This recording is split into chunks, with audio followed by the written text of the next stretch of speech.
दोस्तों, आज जो कहानी आप सुनने जा रहे हैं उसके लेखक हैं एडगर एलन पो और कहानी का नाम है द ब्लैक कैट यानी काली बिल्ली। अब काली बिल्ली किन किन चीज़ों का प्रतीक होती है ये तो आप सब लोग जानते ही होंगे।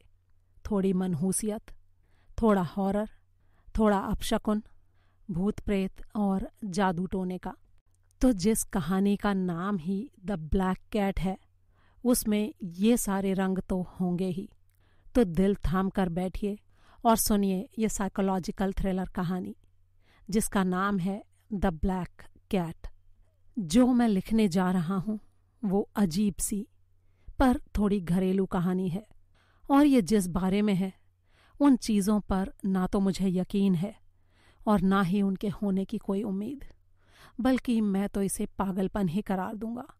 अगर मैं इन सब बातों पर यकीन करूं तो मेरा दिमाग शायद मेरा साथ छोड़ने लगेगा। लेकिन मैं आपको बता दूं कि मैं पागल नहीं हूं और ना ही कोई सपना देख रहा हूं।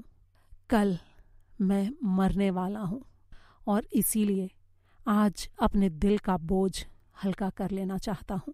अभी मेरा ध्यान बस एक ही चीज़ पर है, पूरी दुनिया के सामने बिना कोई उलटफेर किए एकदम साफ तरीके से उन सारी बातों को सिलसिलेवार रखूं जो किसी भी नॉर्मल घर में होती हैं। लेकिन अगर इन सारी बातों को एक एक करके देखा जाए तो मैं कहूँगा कि इन्होंने मुझे काफ़ी डरा दिया है। मैं इनको बढ़ा चढ़ा कर बिल्कुल नहीं कहूँगा, बल्कि जो जैसा है वही बताऊँगा, क्योंकि शायद जो मेरे लिए डरावना हो सकता है वो बात किसी और को बिल्कुल मामूली लगे। तो मैं बताना शुरू करता हूँ। बचपन से ही मैं थोड़ा दब्बू और शरीफ टाइप का इंसान रहा हूँ। अक्सर मेरे दोस्त मेरे इस सीधेपन का मजाक भी उड़ाते थे। मुझे शुरू से ही जानवरों से लगाव था, इसीलिए मेरे माँ बाप मुझे तरह तरह के पालतू जानवर गिफ्ट में देते थे और मेरा ज़्यादातर टाइम अपने इन्हीं पालतू जानवरों के साथ ही गुजरता था। उनको खिलाना पिलाना और उनकी देखभाल करना मुझे बहुत पसंद था और मेरा ये शौक़ हमेशा कायम रहा। बड़े होने पर भी मुझे सबसे ज़्यादा मज़ा अपने पालतू जानवरों के साथ ही आता था।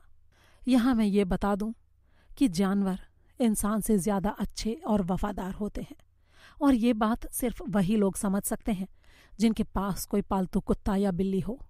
ये बेज़ुबान जानवर सिर्फ आपके प्यार के भूखे होते हैं। इंसान धोखा दे जाते हैं लेकिन पालतू जानवर कभी आपको धोखा नहीं देते। मेरी शादी कम उम्र में ही हो गई थी।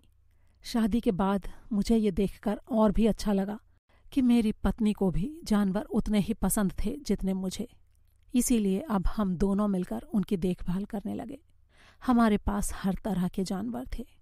गोल्डफिश थीं, बढ़िया नस्ल के कुत्ते थे, खरगोश थे और एक छोटा सा बंदर और एक बिल्ली भी थे।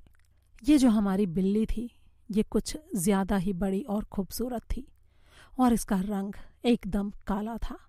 थी तो ये जानवर लेकिन काफ़ी हद तक बुद्धिमान भी थी। वैसे तो मेरी पत्नी भूत प्रेतों पर ज़रा भी यकीन नहीं करती थी, लेकिन इस बिल्ली की चालाकी देखकर वो भी इस कहावत को मानने लगी थी कि काली बिल्लियाँ चुड़ैल का रूप होती हैं। हालांकि ये बात और है कि वो इस बात को सीरियसली नहीं लेती थी। मैंने अपनी बिल्ली का नाम प्लूटो रखा था। वो मेरी सबसे प्यारी बिल्ली थी। उसके साथ खेलने में मुझे बहुत मज़ा आता था। उसे खाना भी मैं ही खिलाता था। जब मैं अपने घर में इधर उधर घूम रहा होता था तो वो हमेशा मेरे पीछे होती थी। यहाँ तक कि जब मैं बाहर निकलता था तब भी वो मेरे पीछे आती थी। प्लूटो की और मेरी ये दोस्ती कई साल तक चलती रही। इस दौरान मेरे व्यक्तित्व में काफ़ी सारे बदलाव भी आए। जैसे जैसे मेरी उम्र बढ़ती जा रही थी मैं पहले से ज़्यादा मूडी और स्वार्थी होता जा रहा था। कई बार तो गुस्से में अपनी पत्नी को भी उल्टा सीधा बोल देता था। यहाँ तक कि एक आध बार मैंने उस पर हाथ भी उठा दिया था। मेरी पत्नी ही नहीं, मेरे पालतू जानवर भी ये महसूस कर रहे थे कि अब मैं पहले जैसा प्यार करने वाला नहीं रह गया था। उनकी देखभाल करना तो दूर, मैं उल्टा उनको तकलीफ देने लगा था। लेकिन ये सब मैंने प्लूटो के साथ कभी नहीं किया था। उसको मैं अभी भी पहले की तरह ही चाहता था। मैंने अपने खरगोशों, बंदर और यहाँ तक कि कुत्ते को भी पीटा था जब वो जाने अनजाने मेरे रास्ते में आ जाते थे। इसका कारण ये था कि मेरी शराब पीने की बीमारी बढ़ती जा रही थी। शराब के नशे में मेरे ऊपर जैसे पागलपन का दौरा सा पड़ जाता था, और मेरी प्यारी बिल्ली प्लूटो भी ये बात महसूस करती थी। वो खुद भी अब बड़ी उम्र की और थोड़ी चिड़चिड़ी होती जा रही थी। एक रात शराब के नशे में चूर जब मैं घर पहुंचा तो प्लूटो मुझे देखकर दुबकने लगी। मैंने ज़बरदस्ती उसे पकड़ लिया। उसने मेरे ऊपर गुर्राते हुए मेरे हाथ पर काट लिया। बस फिर क्या था, मेरे अंदर का शैतान जाग उठा। ऐसा लगा जैसे मेरे शरीर पर किसी राक्षस ने कब्जा कर लिया हो। मैंने अपने कोट की जेब से एक चाकू निकाला, प्लूटो को गर्दन से पकड़ा और बड़ी ही बेरहमी से उसकी एक आंख निकाल ली। उस वक्त मैं किसी हैवान की तरह ही चिल्ला रहा था। सुबह जब मैं नींद से उठा तो मेरे होशो हवास एकदम दुरुस्त थे, और फिर अचानक मुझे रात की सारी बातें याद आईं। मैंने ये प्लूटो के साथ क्या कर दिया था। मेरी आत्मा मुझे धिक्कारने लगी। मुझे अपने आप से ही नफरत होने लगी। मैं आपको बता नहीं सकता कि उस वक्त मैं कैसा महसूस कर रहा था। बस यूं समझ लीजिए कि अपने डर और पछतावे के गम में मैंने एक पूरी बोतल और गटक ली। कुछ टाइम बाद प्लूटो के घाव धीरे धीरे भरने लगे। उसकी आंख की जगह एक खाली गोला सा रह गया था, जो देखने में बड़ा ही डरावना लगता था। लेकिन उसे अब दर्द नहीं होता था। वो पहले की तरह ही घर में चक्कर काटती रहती थी, लेकिन जैसे ही मैं उसके सामने आता वो डर के मारे भाग जाती। जो प्लूटो कभी मुझसे इतना प्यार करती थी, आज वो मेरे पास आने से भी कतराने लगी थी, और इससे बड़ा दुख मेरे लिए और भला क्या हो सकता था। लेकिन जल्दी ही दुख की जगह चिड़चिड़ेपन और इरिटेशन ने ले ली। और फिर एक दिन वो स्टेज भी आई जब मुझे किसी को भी टॉर्चर करने में मज़ा आने लगा। ये वो स्टेज थी जहाँ इंसान इंसान नहीं रह जाता। मुझे नहीं पता कि उस वक्त मेरी आत्मा जिंदा थी या मर चुकी थी। दुनिया में ऐसा कोई इंसान नहीं होगा जिसने कभी कोई ऐसा गुनाह या गलती नहीं की हो जो कि उसे पता हो कि उसे नहीं करनी चाहिए। क्या ये बात एक दुखद सच्चाई नहीं है कि हमें नियम तोड़ने में बहुत मज़ा आता है, भले ही हमें उसकी कोई भी कीमत क्यों ना चुकानी पड़े या उसके लिए कोई भी सज़ा क्यों ना भुगतनी पड़े। तो मैं आपको ये बता रहा हूँ कि उस वक्त मेरी आत्मा इतनी गिर चुकी थी कि अब मैं सुधर नहीं सकता था। पता नहीं क्यों, लेकिन इंसान अपनी आत्मा का गला घोंटकर जब गुनाह करता है तो उसे पछतावा नहीं होता, बल्कि मज़ा आता है। और यही हाल मेरा भी था। प्लूटो मुझे अनदेखा कर रही थी और मुझसे उसका घमंड बर्दाश्त नहीं हो पा रहा था। अब किसी भी तरह से उसे सबक सिखाना मेरे लिए बहुत ही ज़रूरी हो गया था। काफ़ी दिनों तक सहन करने के बाद आखिर एक दिन मेरा धैर्य जवाब दे गया। एक दिन सुबह के टाइम अपने पूरे होशो हवास में मैंने उस जानवर के गले में एक फंदा डाला और उसे एक पेड़ की डाल से लटका दिया। मेरी आंखों से आंसू बह रहे थे, लेकिन दिल में उस काली बिल्ली के लिए नफरत जोर मार रही थी। अब आप ये पूछेंगे कि मैंने उसे लटकाया क्यों? तो इसका जवाब ये है कि भाई क्यों न लटकाऊं? आखिर वो मेरा पालतू जानवर है, मैं उसके साथ जो चाहे करूं, आपको क्या? और फिर ये काम पूरा हो जाने के बाद उसी रात आग आग के शोर से अचानक मेरी आंख खुली। मेरे कमरे के पर्दे जल रहे थे, मेरा पूरा घर जल रहा था। बड़ी ही मुश्किल से मेरी बीवी और हमारा एक नौकर आग से बचकर बाहर निकले। मेरा सारा पैसा, सारी जमा पूंजी उस रात आग में जलकर स्वाहा हो गई। जिस दिन मेरे घर में आग लगी थी, उसके अगले दिन मैं फिर से वहां गया। सिर्फ एक चीज़ को छोड़कर मेरे घर की सारी दीवारें गिर गई थीं, और वो चीज़ मुझे एक कंपार्टमेंट वाली दीवार में मिली। ये दीवार ज़्यादा मोटी तो नहीं थी, लेकिन ये घर के बीचों बीच खड़ी थी, और इसी के पास मेरे बेड का सिरहाना हुआ करता था। उस हिस्से में थोड़ा प्लास्टर था जो पूरी तरह से जला नहीं था। उसी दीवार के पास पता नहीं क्यों लोगों की भीड़ जमा थी, और वो सब उस खास हिस्से को बड़े ही गौर से देख रहे थे। मेरे अंदर भी उत्सुकता पैदा हुई। मैंने भी आगे बढ़कर देखा कि वहाँ क्या हो रहा है, और फिर मैंने पाया कि जैसे किसी सफ़ेद सतह पर कोई डिज़ाइन खोद कर बना दिया गया हो। ठीक वैसे ही सामने उस दीवार पर एक बड़ी सी बिल्ली की तस्वीर बनी थी और उसके गले में एक फंदा पड़ा हुआ था। उसे देखते ही मेरे होश उड़ गए। मुझे सब कुछ याद आ गया। मेरी बिल्ली, जिसे मैंने घर के साथ लगे बगीचे में एक पेड़ से लटका दिया था। जब आग आग का शोर मचा था तो उस गार्डन में लोगों की भीड़ जमा हो गई थी। शायद उनमें से ही किसी ने बिल्ली के गले से फंदा काटकर उसे फेंक दिया होगा और शायद खुली खिड़की से वो मेरे कमरे के अंदर जाकर गिरी होगी। बिल्ली की बॉडी दूसरी दीवार के गिरने से उसके बीच में दब गई होगी और दीवार के प्लास्टर पर बिल्ली की जली हुई हड्डियों से उसकी तस्वीर छप गई होगी। हालांकि ये सिर्फ मेरा अंदाज़ा था, लेकिन फिर भी कई महीनों तक वही नज़ारा बार बार मेरी आंखों के सामने घूमता रहा। मैं चाहकर भी उसे भूल नहीं पा रहा था और इसके साथ ही मेरे मन में एक पछतावे की भावना भी थी। मेरे हाथों एक जानवर मर गया था, ये बात अंदर ही अंदर मुझे खाए जा रही थी और इस कमी को पूरा करने के लिए उसी नस्ल और उसी रंग की एक और बिल्ली पालने की मेरी ख्वाहिश भी बढ़ती जा रही थी। एक रात मैं अचानक नींद से उठा और तभी मेरी नज़र किसी काली चीज़ पर पड़ी। मैं कुछ देर यूं ही उस चीज़ पर नज़रें गड़ाए उसे घूरता रहा। मैं हैरान था कि आखिर ये है क्या। फिर मैं धीरे से उसकी तरफ बढ़ा और हाथ आगे करके मैंने उस चीज़ को छुआ। ये एक काली बिल्ली थी, बहुत बड़ी सी, ठीक उतनी ही बड़ी जितनी प्लूटो थी। इस बात में कोई शक नहीं था कि मैं प्लूटो को छू रहा था, लेकिन प्लूटो के शरीर पर एक भी सफ़ेद बाल नहीं था, जबकि इस वाली बिल्ली के सीने पर एक बड़ा सा सफ़ेद दाग था। जैसे ही मैंने उसे छुआ, वो एकदम से उठकर खड़ी हो गई। मुझे देखकर वो ज़ोर से म्याऊं म्याऊं करने लगी और मेरे हाथ के साथ अपने शरीर को रगड़ने लगी, जैसे कि अक्सर बिल्लियां करती हैं। मेरे छूने से वो काफ़ी खुश नज़र आ रही थी और मैं भी खुश हो गया, क्योंकि मुझे बिल्कुल ऐसी ही बिल्ली चाहिए थी जो प्लूटो जैसी ही हो।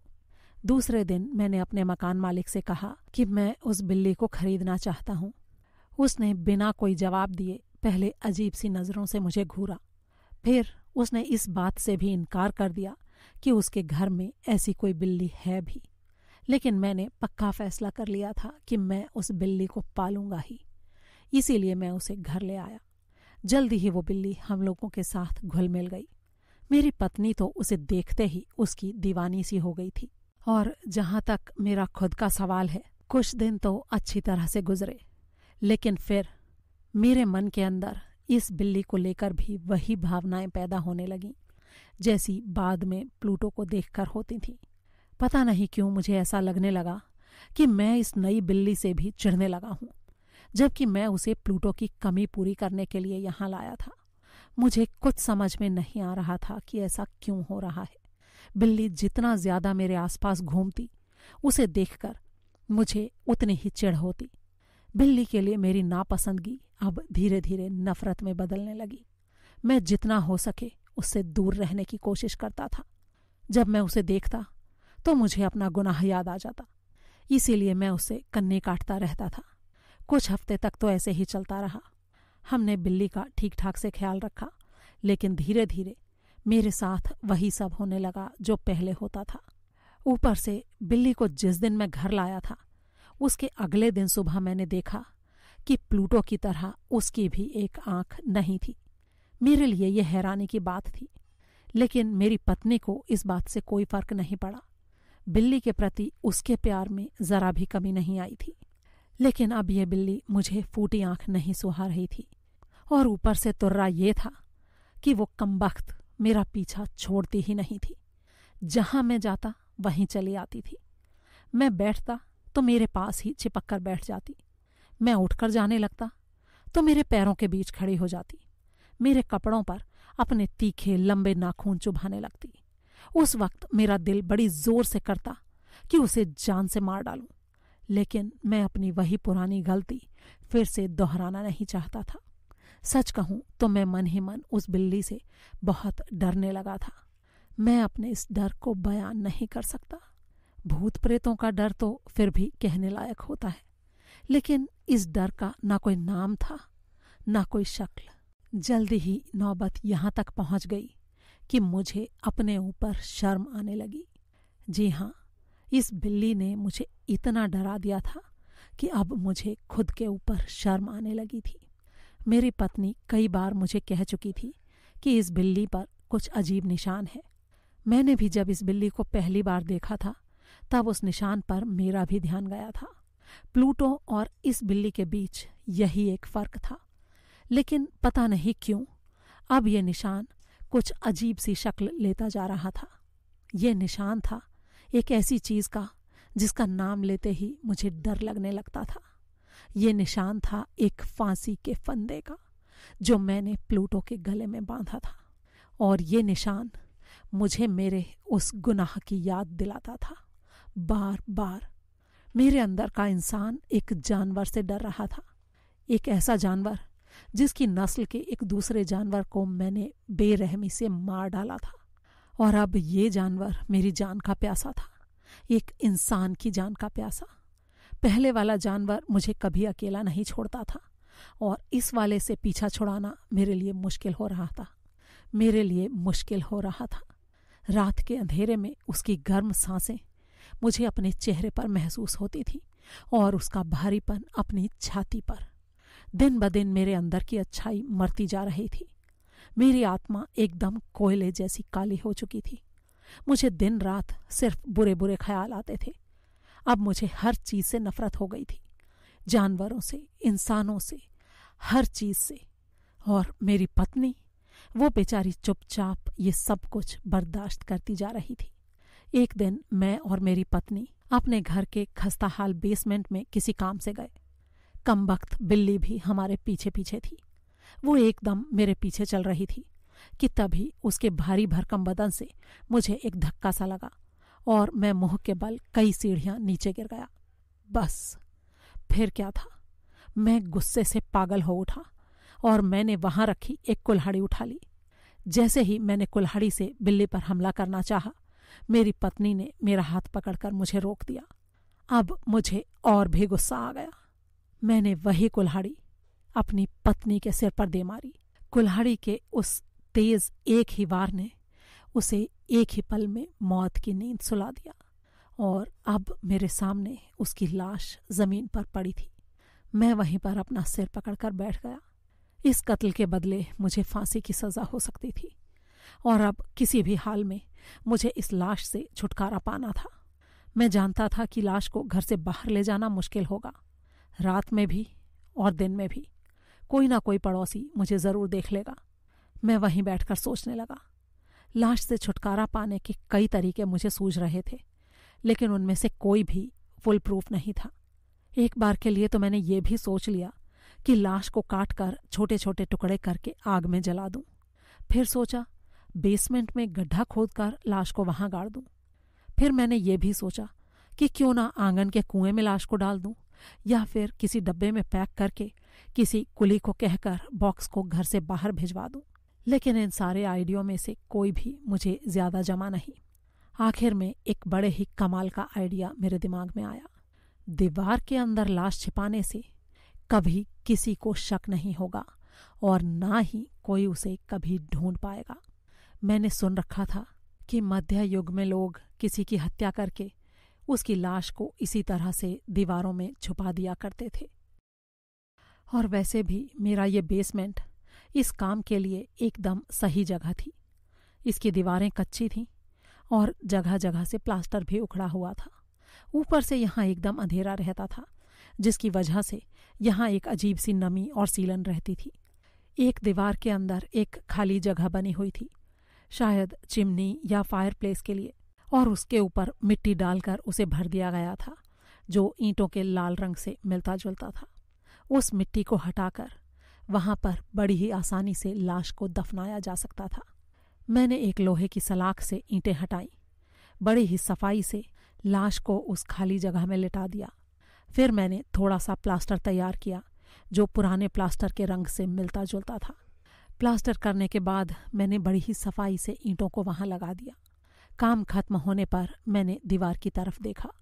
कोई भी नहीं कह सकता था कि वहां ताज़ा ताज़ा कोई काम किया गया है। अब किसी को जरा सा भी शक नहीं हो सकता था कि इस दीवार के पीछे एक औरत की लाश दफन है। मैंने दीवार के पास पड़ी बची हुई मिट्टी और प्लास्टर को साफ कर दिया और एक बार फिर से दीवार की तरफ देखा और फिर अपनी मेहनत पर और अपनी सफलता पर मुस्कुरा दिया। अब अगला काम था उस बिल्ली को ढूंढना जो इस सारे फसाद की जड़ थी। लेकिन वो चालाक चुड़ैल अचानक न जाने कहाँ गायब हो गई थी, और वो भी ऐसे जैसे गधे के सिर से सींग। मैं आपको बता नहीं सकता कि उसके वहां ना होने से मुझे कितना सुकून मिल रहा था। मैंने उसे ढूंढा भी, लेकिन वो पूरी रात मुझे कहीं दिखाई नहीं दी। जिस दिन से वो मनहूस बिल्ली मेरे घर में आई थी, तब से लेकर आज तक मैंने एक रात भी चैन से नहीं गुजारी थी। लेकिन उस रात उसके वहां ना होने से इतना बड़ा गुनाह करने के बावजूद मुझे खूब अच्छी और गहरी नींद आई। दूसरा और तीसरा दिन भी गुजर गया। बिल्ली अभी तक भी दिखाई नहीं दी थी। ऐसा लगता था कि वो मनहूस उस रात के बाद डर के मारे हमेशा के लिए कहीं चली गई थी। अब मैं पूरी तरह से आज़ाद था। न मेरी जिंदगी में कोई डर था और ना ही कोई टेंशन। मेरी दुश्मन से मेरा पीछा छूट गया था। मैं आपको बता नहीं सकता कि उस वक्त मैं कितना खुश था। बेशक मुझे बार बार अपना गुनाह याद आता था, लेकिन उस मनहूस चुड़ैल से छुटकारा पाने की खुशी भी मेरे लिए कम नहीं थी। इसी बीच पुलिस वाले मेरे घर आए और मेरी बीवी के बारे में पूछताछ करने लगे। मैंने उन्हें एक कहानी गढ़कर सुना दी, और मज़े की बात यह थी कि उस कहानी पर उन्होंने यकीन भी कर लिया। उन्होंने मेरे घर की अच्छी तरह तलाशी ली, लेकिन उन्हें कुछ नहीं मिला। मिलता भी कैसे? ये बात भला कौन सोच सकता था कि कोई इंसान अपनी बीवी को मारकर उसकी लाश को दीवार के अंदर चुनवा देगा। और इसीलिए मेरे पकड़े जाने का तो सवाल ही पैदा नहीं होता था, और इसी कारण से अब मेरे मन में कोई डर नहीं था। मैं इसी गलतफहमी में जी रहा था कि अचानक चौथे दिन पुलिस वाले फिर से मेरे घर आए और उन्होंने मुझे आदेश दिया कि मैं तलाशी में उनकी मदद करूं। मैं अभी भी पूरी तरह से आश्वस्त था कि पुलिस को कुछ मिलने वाला नहीं है। उन लोगों ने मेरे घर का चप्पा चप्पा छान मारा। वो 3 या 4 बार बेसमेंट की तलाशी लेने भी गए, लेकिन मेरे चेहरे पर डर का नामो निशान तक नहीं था। मैं अपनी पीठ के पीछे हाथों को बांधे बड़े ही आराम से बेसमेंट में चहलकदमी करता रहा जब वो लोग वहां की तलाशी ले रहे थे। इस बार भी पुलिस के हाथ कोई सुराग नहीं लगा। अच्छी तरह से अपनी तसल्ली करने के बाद वो लोग बस बाहर ही निकल रहे थे। मेरा दिल खुशी से बल्लियों उछल रहा था, लेकिन मैं पूरी तरह से सावधान भी था कि कहीं कोई ऐसी बात ना कह दूं जिससे उन्हें जरा सा भी शक हो जाए। जब वो लोग सीढ़ियों पर थे तो मैंने उनसे कहा, जेंटलमैन, मुझे खुशी है कि आपका शक बेकार निकला। मेरी यही दुआ है कि आप सब लोग सेहतमंद रहें। वैसे बाय द वे, इस घर की कंस्ट्रक्शन काफ़ी बढ़िया हुई है ना? ये घर काफ़ी बढ़िया और मजबूत है। ये दीवारें देख रहे हैं आप लोग, ये काफ़ी मजबूत हैं। देखिए, मैं आपको दिखा भी सकता हूँ। उन लोगों को अपनी बात समझाने के चक्कर में मुझे समझ ही नहीं आ रहा था कि मैं क्या बोले जा रहा था। पता नहीं क्यों उनको दीवारों की मजबूती दिखाने की अपनी सनक में मैंने एक लकड़ी का डंडा जो मैंने अपने हाथ में पकड़ा हुआ था उसे जोर से दीवार पर दे मारा। डंडे के दीवार पर पड़ते ही एक ईंट टूटकर गिरी और उसके पीछे से मेरी पत्नी की लाश नजर आने लगी। अब मेरे दिमाग में एकदम से खतरे की घंटी बजी। ये मैंने क्या कर दिया था? इससे पहले कि मैं संभल पाता, एक और नई चीज हुई। ईंट के नीचे गिरते ही दीवार के अंदर से किसी की चीख सुनाई दी। ऐसा लगा जैसे कोई छोटा बच्चा रो रहा हो, और फिर उसके बाद एक लंबी दर्दनाक चीख जो किसी इंसान की तो बिल्कुल नहीं लग रही थी। डर से बदहवास होकर मैं कुछ कदम पीछे हट गया। जो कुछ मेरे सामने था उसे देखकर मेरी आंखें फटी की फटी रह गईं। मेरी जुबान सूखकर हलक में अटक गई। एक पल के लिए मुझे लगा शायद मैं बेहोश हो जाऊंगा। खुद को संभालने के लिए मुझे अपने पीछे वाली दीवार का सहारा लेना पड़ा। सीढ़ियों पर पुलिस वाले ऐसे खड़े थे जैसे उनका खून जम गया हो, और अगले ही पल 1 दर्जन के करीब मोटे मोटे हाथ दीवार से बाहर निकलने की कोशिश करते नजर आए। मैं जमीन पर गिर पड़ा। एक सड़ी गली लाश हमारे सामने खड़ी थी और उस लाश के सिर पर बैठी थी एक बहुत बड़ी काले रंग की बिल्ली, जिसकी एक आंख फूटी हुई थी और उस फूटी हुई आंख से खून बहकर उसके चेहरे पर जम गया था।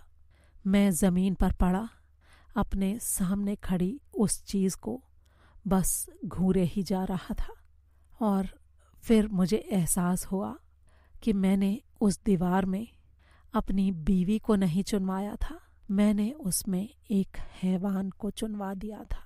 दोस्तों, ये कहानी आपको कैसी लगी, इसके बारे में अपनी राय शेयर करना बिल्कुल ना भूलें। और अगर ये कहानी आपको अच्छी लगी तो प्लीज़ वीडियो को ज़्यादा से ज़्यादा शेयर ज़रूर करें। जल्दी ही फिर मुलाकात होगी, तब तक के लिए अलविदा।